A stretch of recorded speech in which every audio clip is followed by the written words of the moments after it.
Welcome to Bible Answers. We have a question here which reads, what is Easter? Where did it come from? And why does it always occur on a Sunday? Should we be celebrating Easter at all?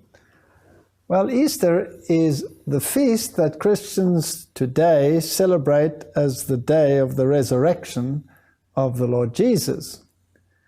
But in the old days, the Jews kept the festivals according to the ceremonial laws. So the very important feast for them was the Passover.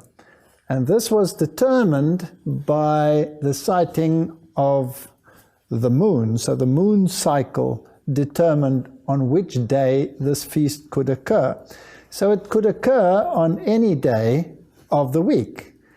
Now, on that special day, when Jesus was resurrected, it happened to be coinciding with the day after a literal seventh-day Sabbath. But thereafter, the cycle would have shifted. So the early church was still involved in keeping the Passover, and they used the date Nisan 14 in order to determine when the celebration should be. But very early on in Christianity, the Bishop of Rome decided that this celebration should not be determined by the cycle of the Jewish ceremonial days, but should always take place on a Sunday.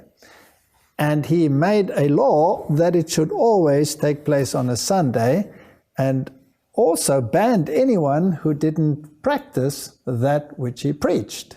Now, the Feast of Easter, as we celebrate it, really has nothing to do with the biblical day of the resurrection. In fact, the early Christians, they emphasized the Passover lamb. They emphasized the day of the crucifixion. But the new Christians, in the papacy in particular, were celebrating the day of the resurrection. And the rituals that go along with it are more akin to the ancient pagan rituals of the Feast of Easter, which is the goddess Ishtar, who came down in a cosmic egg, and therefore the egg became a symbol of Ishtar, and it was the death and the resurrection of Tammuz that was celebrated. So what we have done in modern times is paganized Christianity by bringing in pagan aspects in this worship. The Bible does not teach anything of this nature. So the pagan Easter should not be confused with the Passover and the day of the resurrection, which was the day of the first fruits.